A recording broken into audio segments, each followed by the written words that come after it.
Hello friends, আমি চলে এসেছি আমি কার্তিক আমার নতুন ইউটিউব চ্যানেল টু সাইড কিচেনে। আজকে আবার একটা নতুন রেসিপি নিয়ে। আজকের রেসিপি হচ্ছে এঁচোর চিংড়ি। তো এঁচোর চিংড়ি বানানোর জন্য কী কী উপকরণ লাগে দেখাবো। তার আগে একটা কথা বলে দিই, আমার চ্যানেলে যেসব ভিডিও ছাড়া আছে আপনাদের যদি ভালো লেগে থাকে অবশ্যই লাইক কমেন্ট শেয়ার করবেন, আর বেশি বেশি করে শেয়ার করবেন। আপনি যদি আমার চ্যানেলে নতুন হয়ে থাকেন প্লিজ সাবস্ক্রাইব করে দেবেন, আর নিচে বেল নোটিফিকেশনটা অল করে দেবেন যাতে আমার ভিডিও আপনাদের কাছে আগে পৌঁছে যায়। তাহলে চলুন এঁচোর চিংড়ি বানানোর জন্য কী কী উপকরণ লাগে আসুন দেখাই।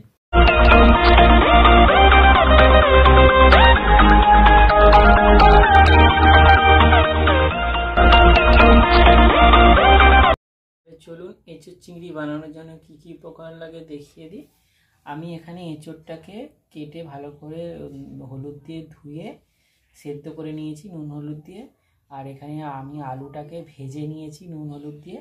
এখানে পরিমাণ মতো সর্ষের তেল নিয়েছি, পরিমাণ মতো নুন নিয়েছি। আর আমি এখানে চিংড়ি মাছ 150 নিয়েছি। এখানে নিয়েছি আমি আদা বাটা, রসুন বাটা, কাঁচা লঙ্কা দুটো চিড়ে নিয়েছি, কিছুটা ধনে পাতা কুচি করে নিয়েছি, একটা টমেটো কুচি করে নিয়েছি, দুটো বড় সাইজ পেঁয়াজকে কুচি করে নিয়েছি, পরিমাণ মতো টক দই নিয়েছি। এখানে নিয়েছি লঙ্কার গুঁড়ো, হলুদ গুঁড়ো, ধনে গুঁড়ো, জিরে গুঁড়ো। আর এখানে নিয়েছি ফোড়নে দুটো শুকনো লঙ্কা আর গোটা জিরে। তাহলে চলুন রেসিপিটা শুরু করি। গ্যাসটা জেলে কড়াটা বসিয়ে দিয়েছি, কড়াই আমি তেল দিয়ে দেবো, দিয়ে চিংড়ি মাছটা ভেজে নেবো। চিংড়ি মাছটা দিয়ে দেবো,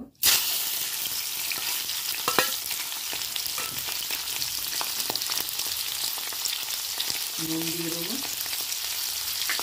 হলুদ দিয়ে দেবো, দিয়ে ভেজে নেবো। চিংড়ি মাছগুলো ভাজা হয়ে গেছে, তুলে নেবো। ওই তেলের ওপর আরেকটু তেল দিয়ে দেবো,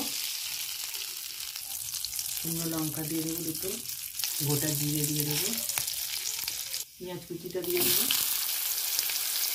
টমেটো কুচিটা দিয়ে দেবো, কাঁচা লঙ্কা কুচিটা দিয়ে দেবো, দিয়ে ভালো করে ভেজে নেবো।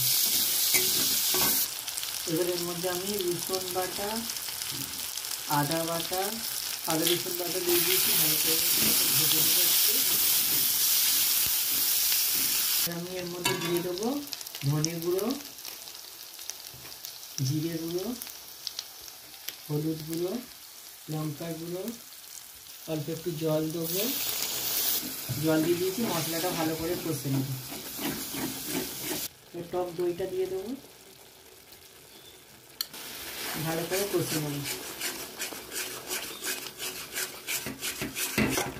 ভালো করে মশলাটা কষে নিয়েছি। এবার আমি ভেজে রাখা আলু এঁচোড় দিয়ে দেবো।